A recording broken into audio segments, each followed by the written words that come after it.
Alone, an ocean of grass, waist high, stretches to the ends of the earth.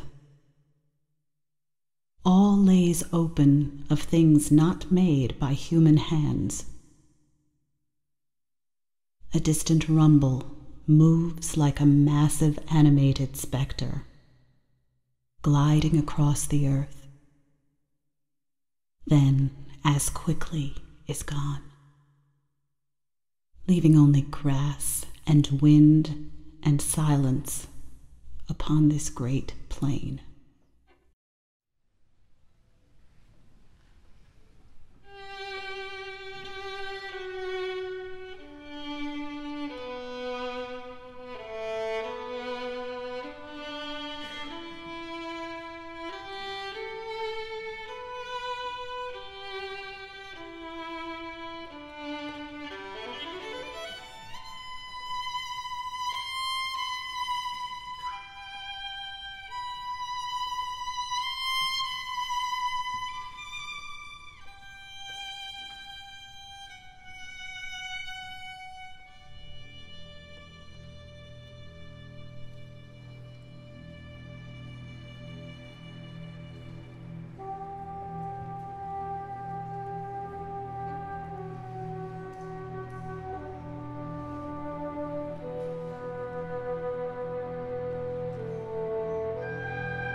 Music was always very important to me, and so now it's very important for me to instill that same sort of inspiration in the children. I came to know Tim Keyes about 4 years ago. He was the musical director at St. Charles in Skelman. I start working with him as, conductor and composer, and 1 year later I feel like to, find a friend. So it's also a wonderful relationship with him. I've always tried to find a way to get the kids excited, and one way is to write compositions, music compositions for them that challenge them, that give them something exciting to achieve. The first time Tim approached me with the Colorado piece, I actually thought he was kidding. I didn't think, as a 17, actually I was 16 when he first approached me. I thought he was joking, writing a piece for me, this 16-year-old violinist who plays normally for fun, just coming in and just doodling on her instrument. I chose Hope Cannon as a soloist for this piece because she was graduating this year, going off to college, and so I felt that it would be nice to write a piece for her, to give her a big challenge before she goes off on her next adventure in life. Tim commissioned this piece for her, in addition to the personal relationship with Hope Cannon and for the orchestra. So it's part of this project was also because of Hope. So we have to thank you also, Hope, for this. He came up to me with the last movement, Continental Divide, and I saw it and it looked very challenging, and I asked him if that was written for me, and he was like, yes, this is, your piece, and my mouth dropped open. I remember just thinking, he really wrote this for me. I showed her a couple of the movements, and I said to her, if this is a little too difficult for you, I can make it a little easier to play. And she said, oh, no, I can do it, I can do it.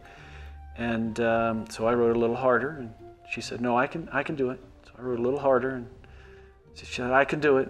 And I stopped making it more challenging for her because I was afraid she wasn't going to be able to do it, but I should have known better because she accepted the challenge and played it extremely well, better than I could have even hoped for.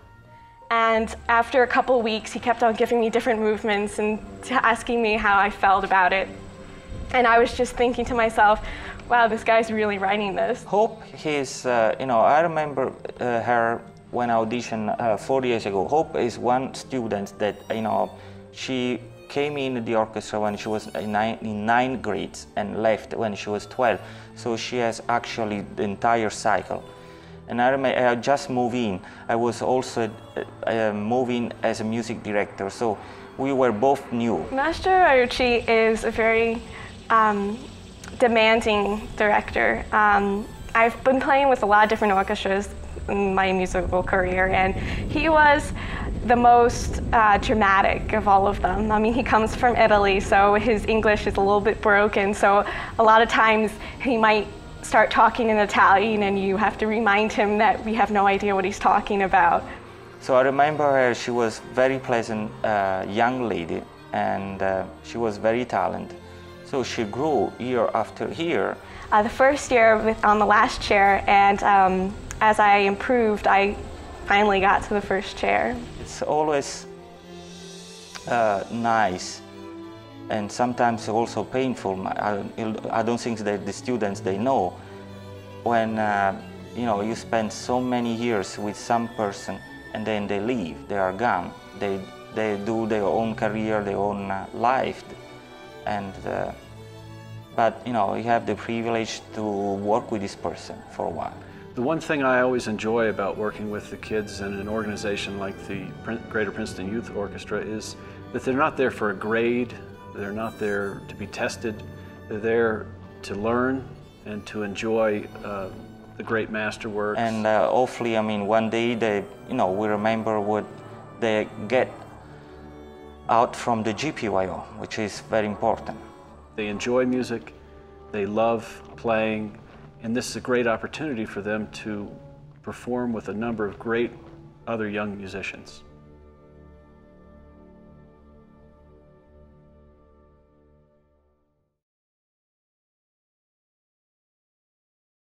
Distance distorts the scale of things, the how and why of things, triumphs of when the earth was young, long forgotten by weather and age, endlessly stretching from horizon to horizon, from then to now. Hogbacks and weathered cliff faces, all that remain of nature's violent past. Distance is deceiving. It distorts perspective. But here age finds its own new beginning at the foot of the Front Range.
I deeply believe in future contemporary music.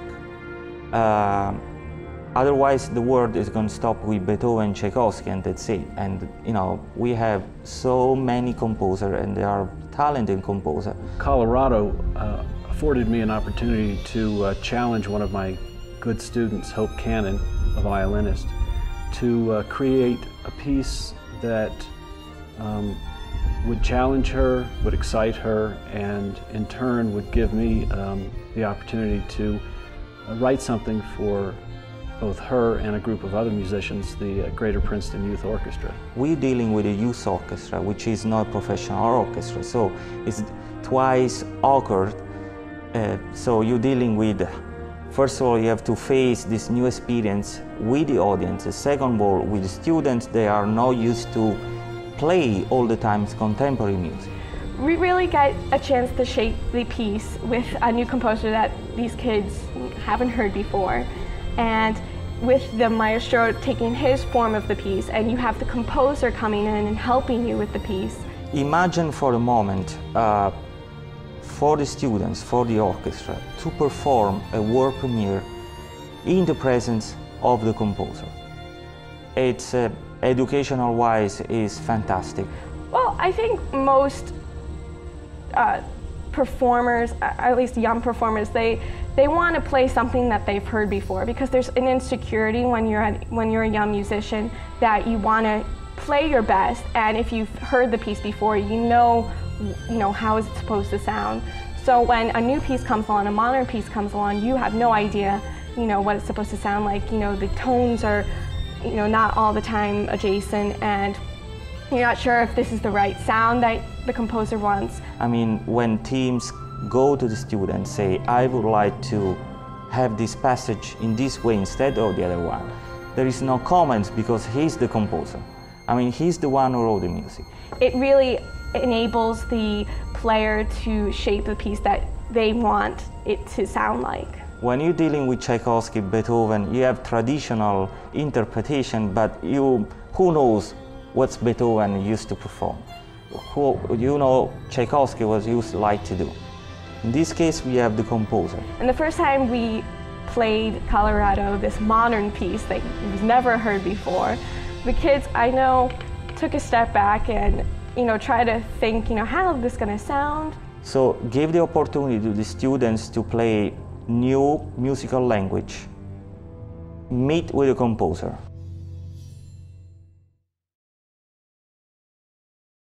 Standing, towering, and unspoken, robed in green, hanging motionless, until a stiff breeze whispers far off. A soft rustle reveals a valley of silver, tentatively submitting to the wind's gentle prodding. The world is strong and safe here among the aspens.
I feel it's extremely important now that we afford the opportunity to kids for music, because music and the arts are very important to their educational process. It's so important to have music in a child's life. The scientists proved that for those that study music, they get better result in the academy courses. Not just reading, not just writing, not just sports, but the arts offer a different type of mental and physical challenge for them that only music can give them. Is the musicians between a scientist and athletic, because you need to be very smart, be very focused with your mind, and also you have to be very athletic, because being a musician, it's require a lot coordination with your body. I mean, a violinist that plays the violin, he has to be very coordinated with his body, otherwise cannot get result. A pianist with his fingers, and so on.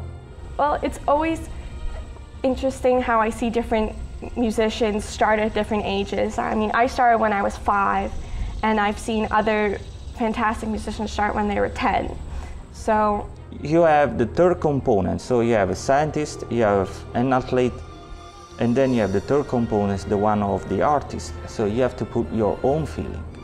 And so I feel it's extremely important that we support institutions like the Greater Princeton Youth Orchestra and other orchestras and band programs and music programs. There's so many different levels that you could start off with, and it doesn't really matter what age you start in. It's if you take a passion in it, and if you start off and you play it and you really like it, just continue with it. Still and silent, this hollow, belabored work of years. Ice, snow, rain. Silently obeying nature's patient sculpting. Earth becomes sky, reflecting the light of God's magnificent canvas. Suddenly an eagle lights from a low-hanging branch. A symphony erupts, betraying the solitude. Such is time's measure on this mountain lake.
I chose the theme of Colorado because it seems odd because I live in New Jersey now and a New Jersey composer, but my parents moved out to Colorado in 1980, and it was when I was in college, and so I would come out and visit in the summers and visit with my folks and come out and see Colorado. And the interesting thing is it always remained fresh and new for me. I never got used to Colorado. It was always awe-inspiring, the topography, the grandeur of it. To me, it really sort of captures what America is, the bigness, the best of what America is, the freedom, the grandeur of what we can all hope to accomplish as humans. The piece is absolutely fantastic piece. It was commissioned for the GPYO and one of our students, violin, Hope Cannon. I haven't seen the type of music that he's composed in different areas in my 13 years of playing the violin, but it's so interesting and so complex in the way he writes it. I mean, he puts notes together that you normally wouldn't think that they should go, but when you hear them, it's amazing how they actually fit and how it sounds. I mean, when I was putting together the composition of Colorado, I felt that what I was striving for, the different sounds and attitudes and themes and ideas, what I was looking for, I wanted to be able to convey that directly to the audience. And I felt that if I wrote poems, short stanzas, that in words described what the music was describing, it might be helpful to the audience. Really inspired me when I read the text and then I started to study the music. I was really fully immersed about this music and how much was faithful to the text.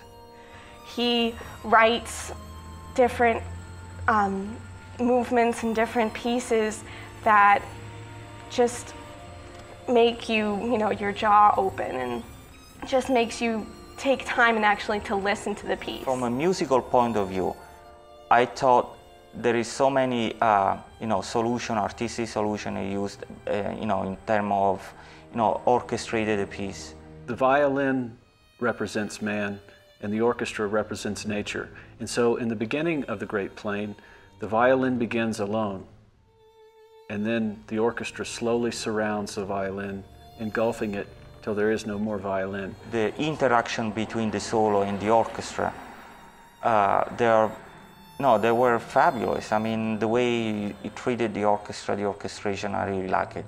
And the orchestra has never covered the solos. So the beginning of that movement are these cataclysmic chords, very proud as the earth rises, giving way to the violin with a lyric quality, and sort of, as the violin again representing man, trying to sort of understand these mountains which have existed for hundreds of thousands of years. I mean, it was pay attention a lot about the way it was orchestrated the piece, in order that every time it was orchestrated, you have full orchestra, you don't have the soloist, or when you have the soloist, he's makes light the orchestration so that it can not cover the soloist. And musically, I achieved this by creating a hymn, a peaceful hymn which begins very quietly, very slowly, and slowly erupts into a grand theme.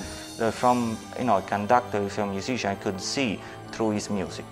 With Tim's pieces, you listen from start and you listen to the end. I remember saying to Tim, I've never been in Colorado, but the way the music is described, it seems to me to be in Colorado.